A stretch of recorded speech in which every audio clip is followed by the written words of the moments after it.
En el nombre del Padre, del Hijo y del Espíritu Santo. Amén. Nosotros pertenecemos a la Comunión Anglicana Libre Internacional, la Iglesia Episcopal Libre de Costa Rica. Esta es la misión de la Natividad y yo soy el rector Belisario Pérez. Queremos desarrollar hoy un tema que ha estado siempre presente en labios de los creyentes y también de los no creyentes. Es un tema que plantea un interés natural, no es inusitado ni ilegítimo ni cosa por el estilo, es un interés legítimo. Es aquel tema que se hace la pregunta: ¿quiénes son los hermanos del Señor? Bueno, o dicho de otra manera, es que tuvo hermanos el Señor, eh, hermanos hijos de la Virgen María y de José, ¿verdad? Porque también se podría pensar que todos somos hermanos en Dios al ser hijos todos de Dios. Pero no, ese no es el tema. El tema es los hermanos, hermanos de sangre, genéticamente hermanos. Y debo dar los créditos a José Lizárraga, que he encontrado un estudio bastante serio de este señor y me da la impresión de que está hecho con suficiente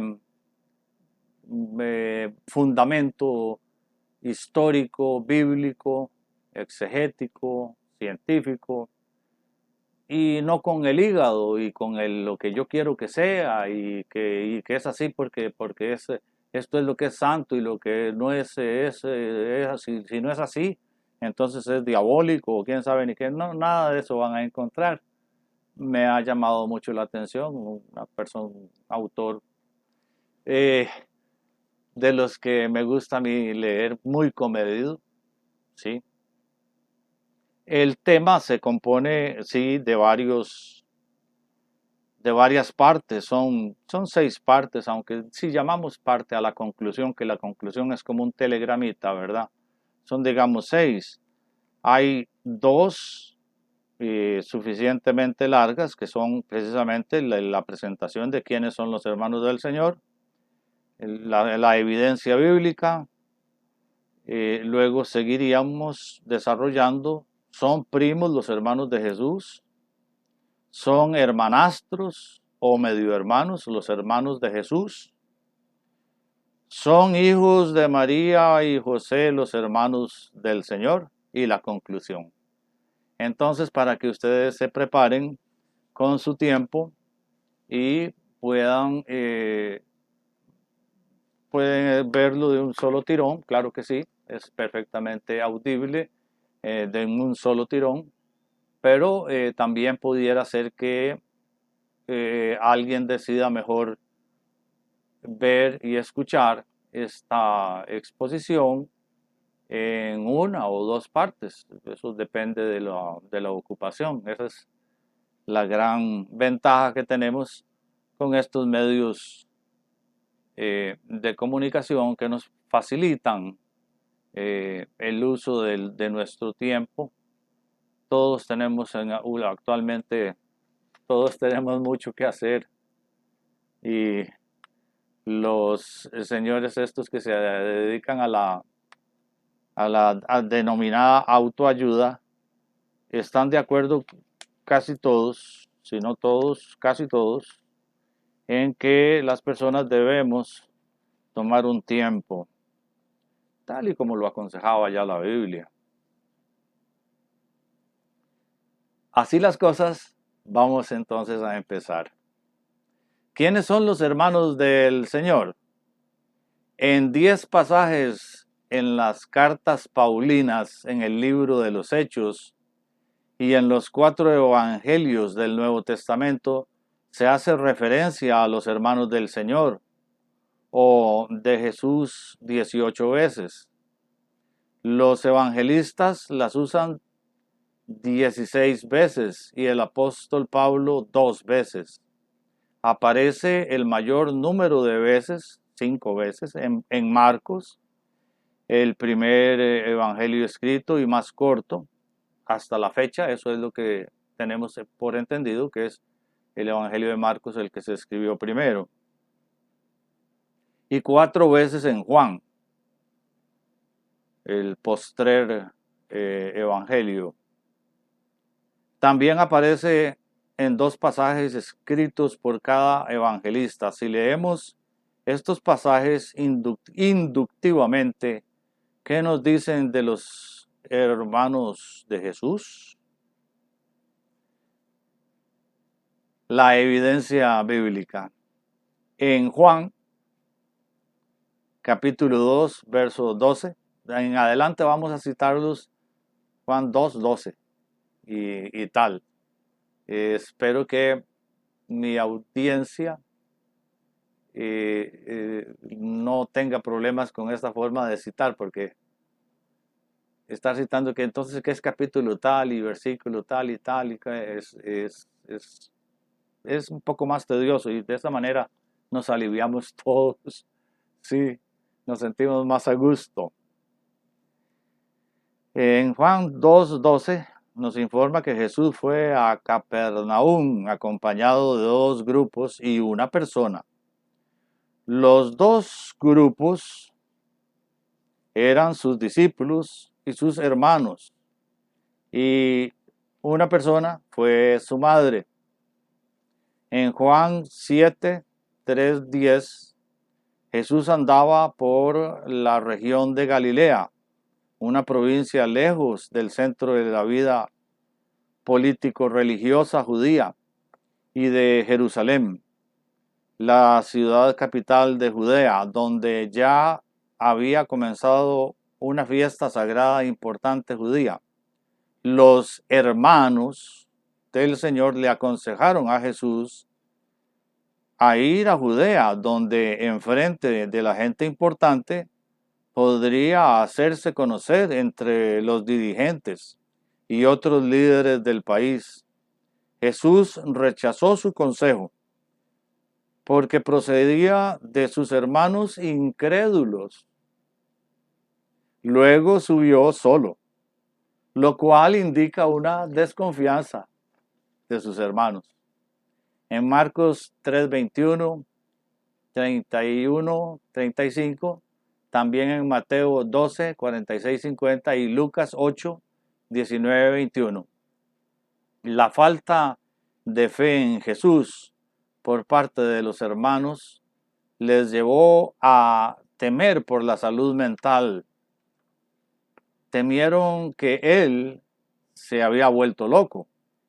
Por eso con su madre buscaron a Jesús y le encontraron dentro de una casa enseñando a unos creyentes. Sus hermanos y madre no querían avergonzar a Jesús públicamente y lo esperaron afuera de la casa para conversar en privado con él. Pero cuando los discípulos le dijeron que tu madre y tus hermanos, tus hermanas le están buscando, él rehusó reconocerles como tales o salir para hablar con ellos. En vez de dejar solos a los creyentes, enfáticamente declaró que mi madre y mis hermanos no eran los de su sangre, sino los que hacían la voluntad de Dios. Aquí descubrimos 2 cosas nuevas.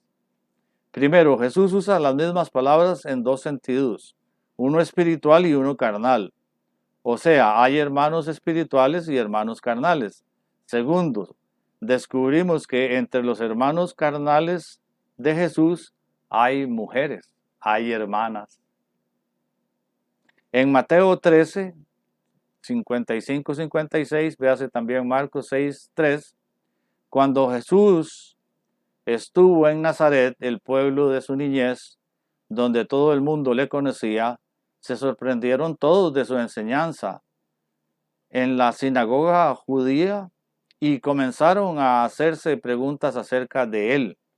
Le identificaron a él como el hijo del carpintero y de María, y el hermano de Santiago o Jacobo, José, Simón, Judas y sus hermanas que residían en Nazaret todavía. El primer hermano nombrado fue Santiago, el segundo José, como el esposo de María. Los primeros se vuelven a mencionar en relación con la muerte de Jesús en los evangelios de Marcos y Mateo. Simón y Judas eran nombres de héroes macabeos de la independencia judía.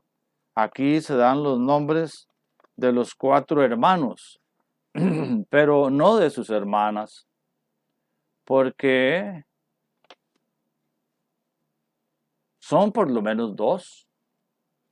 Así que hay un total de por lo menos 6 hermanos hasta este momento.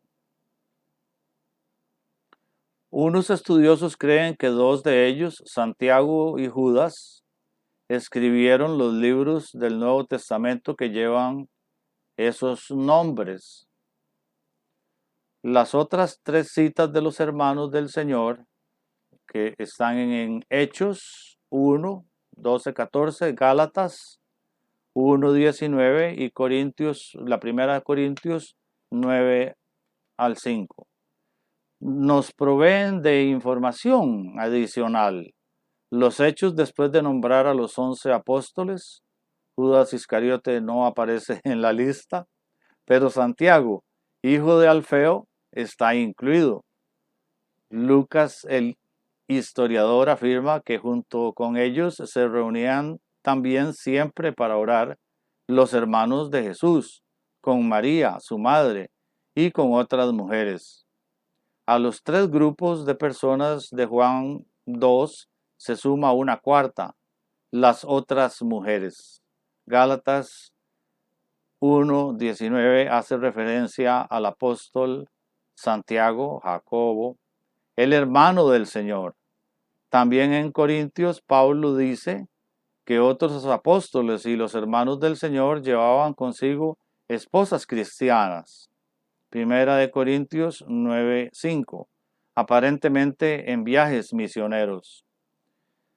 Con tantas referencias en la Biblia a los hermanos del Señor, ningún erudito competente niega hoy la existencia de ellos. Además de estas citas bíblicas, en el libro Antigüedades Judías 18:33 de Flavio Josefo, el historiador importantísimo judío del primer siglo, también identifica a Jesús con su hermano Santiago. Sin embargo, nos queda el interrogante: ¿quiénes son sus hermanos? A través de la historia, la interpretación de la Biblia, han surgido básicamente 3 contestaciones a esta pregunta. ¿Son primos los hermanos de Jesús? San Jerónimo, el traductor de la Vulgata del griego y del hebreo, participó en una controversia con Epifanio y el Didiano. Les recuerdo que Josefo era una persona absolutamente proba, pero muy duro en sus posiciones, ¿verdad? Para regañar a alguien era muy fuerte. Sin embargo, era un erudito exquisito, sobre todo en materia lingüística. Hablaba el latín de una forma excelente. El latín clásico, el latín vulgar. Además, hablaba griego, tenía un griego excelente. Y aprendió hebreo porque él mismo se fue a vivir allá, hasta Jerusalén. Sobre los hermanos de Jesús, era la polémica de la que veníamos hablando, en el siglo IV después de Cristo.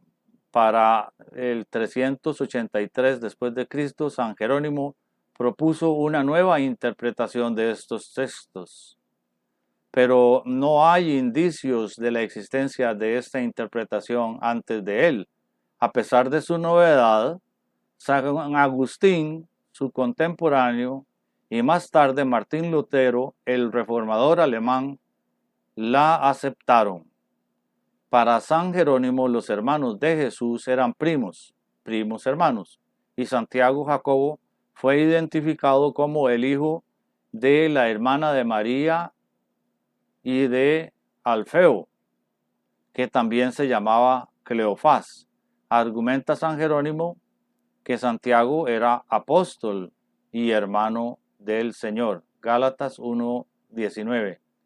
Y ya que había solamente 12 apóstoles, hay que identificar a este Santiago como el hijo de Alfeo y como Santiago, Jacobo.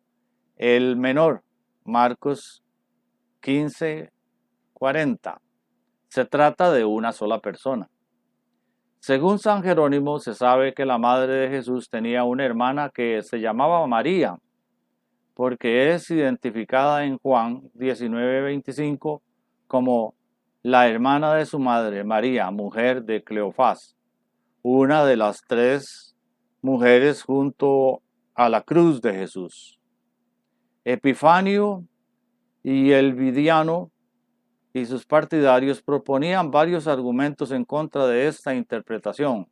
Primero, insistían en que la palabra griega para hermanos, adelfos, se usaba para referirse a un hermano de sangre, a uno del mismo confraternidad de fe religiosa o hermandad, y a una persona con cariño, pero nunca para primo. Adelfos nunca bautizaron para primo. Pero los partidarios de San Jerónimo responden con la palabra griega en el Nuevo Testamento. Responden que esa palabra es una traducción de la palabra original del hebreo o arameo, la cual se usó para referirse a primos y a otros parientes en el Antiguo Testamento. Al respecto pueden ver Génesis 14:14. Segundo, insistían ellos que había más que solamente 12 apóstoles. Otros eran Pablo, Bernabé y Matías. Como consecuencia, Santiago no era necesariamente uno de los 12, y no es menester identificar a Santiago como hijo de Alfeo, como la misma persona. Además, en Juan 19:25, Juan menciona 4, no 3 mujeres junto a la cruz, porque la hermana de María se llamaba Salomé, la madre de los hijos de Zebedeo. Mateo 27:56 con Marcos 15:40. Hay que sumar a todo esto el hecho de que según Juan, antes de su crucifixión, ninguno de los hermanos creían en Jesús como el Mesías, así que ninguno era apóstol antes de la muerte de Jesús. También los 2 protagonistas notaron que esta era una nueva interpretación de San Jerónimo, y para ellos esto debilitaba el argumento, porque no podía basarse en ninguna tradición anterior.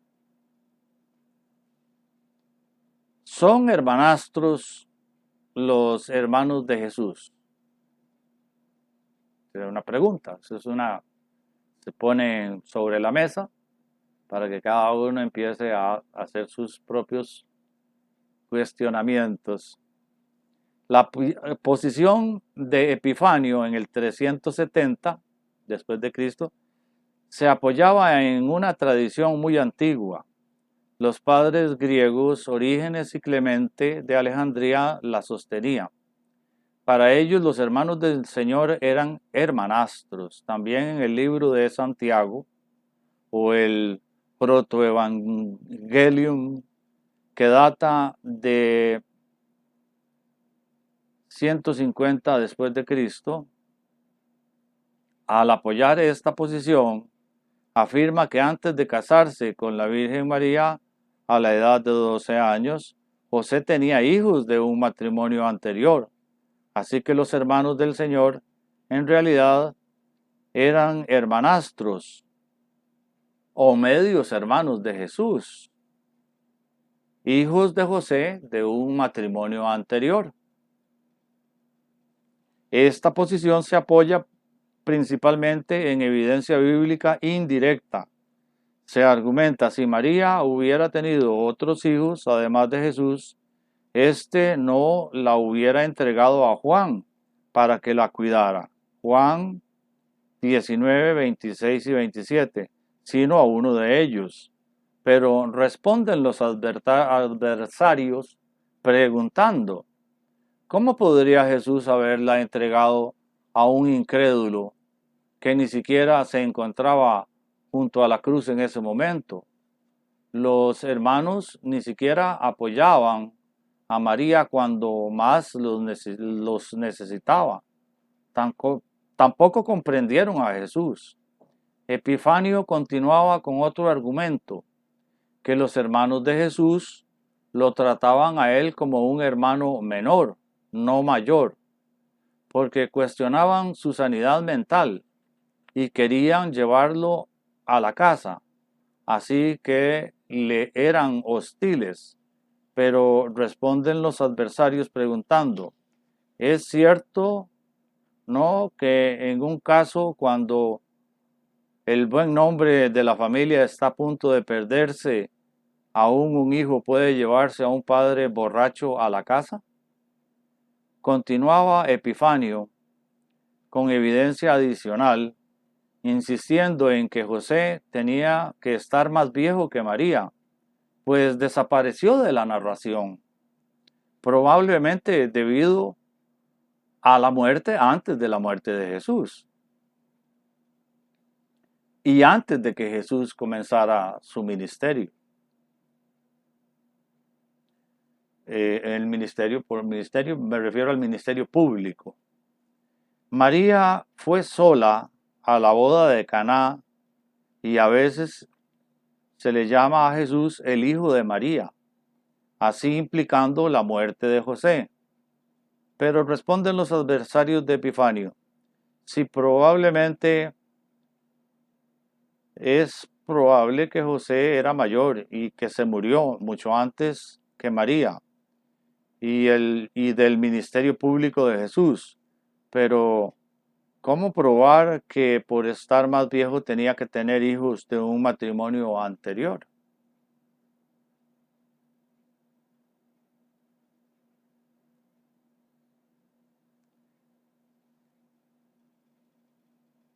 ¿Son hijos de María y de José los hermanos del Señor? Elvidiano, el tercer adversario del siglo IV, defendía una tradición más antigua que la de San Jerónimo. Además, era un laico, no un sacerdote o monje como San Jerónimo y Epifanio. Él insistía que los hermanos eran hijos de María y de José, hermanos de sangre de Jesús. Para evidenciar esta posición, insistía él y sus partidarios que una lectura del Nuevo Testamento con una mente abierta y sin prejuicios ni supuestos doctrinales preformados convencería a uno de ella. Las narraciones del nacimiento de Jesús, especialmente en Mateo y Lucas, la apoyan. En Mateo 1, 24, 25, el verbo conocer se refiere a relaciones matrimoniales sexuales. Véase Génesis 4:1.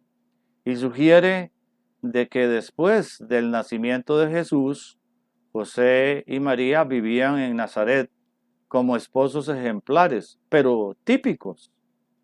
Además, en San Lucas 2:7, María, la fuente más probable de esta información de Lucas, quien escribía en mejor griego que los otros tres evangelistas, menciona a Jesús como el primogénito.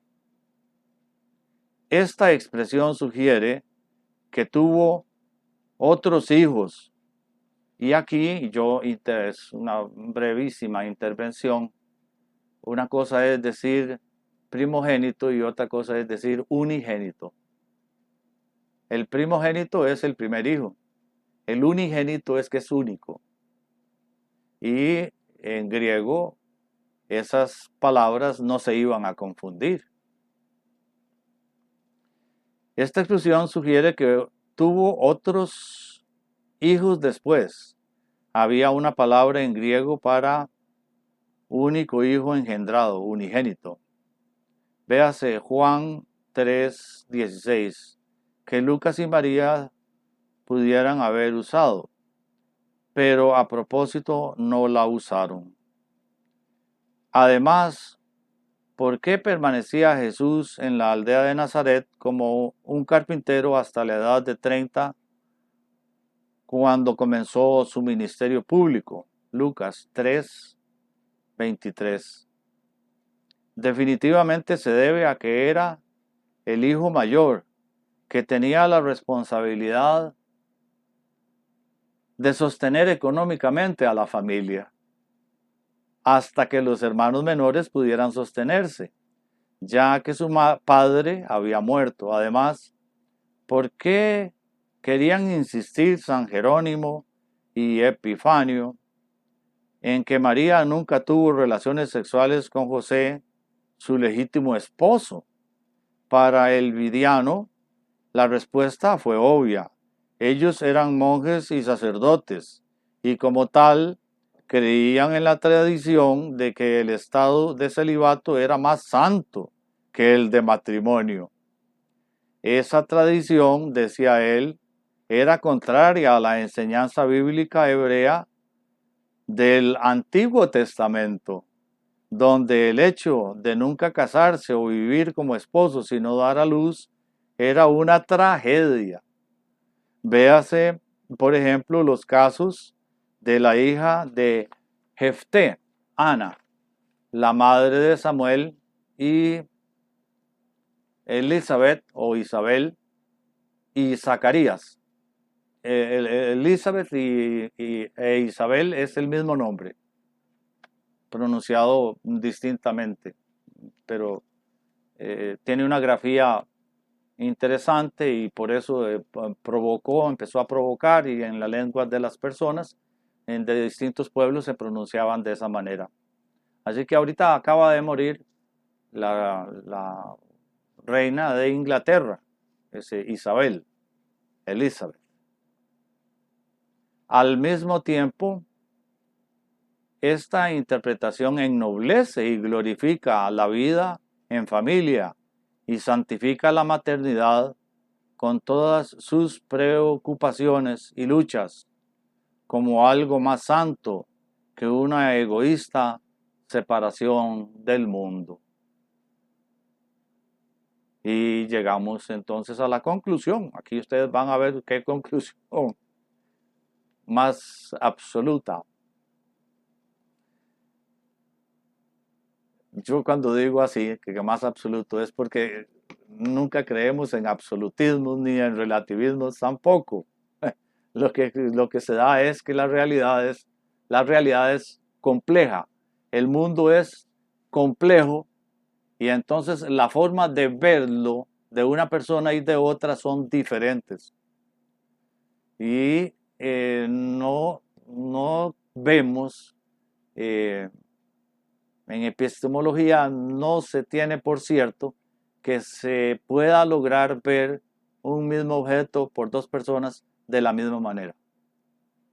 Eso estaría por verse, si es posible que eso suceda. Conclusión. Estas son las tres posiciones del siglo IV y son similares a muchos argumentos que se presentan hoy.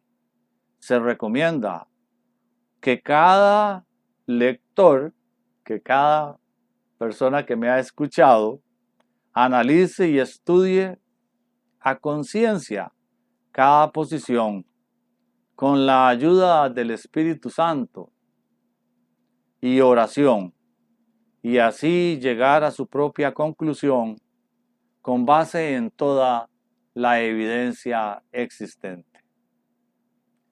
Queridos hermanos, hermanas, ya a estas alturas, este tema resulta repetitivo, es una constante y no debe ser pospuesto. Tampoco deben ser vistos como que, que quieren que las personas sean promiscuas y entonces como que les bajan el piso a aquellas personas que piensen que José y María tenían relaciones sexuales. Es un matrimonio. Eso hay que tenerlo muy presente y respetarlo aquí y en cualquier época. Por otro lado, tampoco tenemos que agarrar y tirarle piedras a los que consideren que es más santo estar célibe que tener relaciones sexuales o estar casado. Porque volvemos otra vez al tema. Resulta que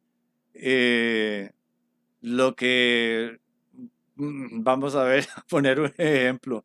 Yo, por ejemplo, no puedo tomar leche por la lactosa y sin embargo, los niños por lo general toman leche de vaca con toda su lactosa. No pasa absolutamente nada. Hay otras personas que no pueden comer tomate y hay personas alérgicas a la penicilina. Entonces, eso depende de cada persona, de su decisión personal. Claro que si decidió ser célibe, debe serlo hasta el final, siempre. Pero si no decidió hacerlo, no tiene por qué.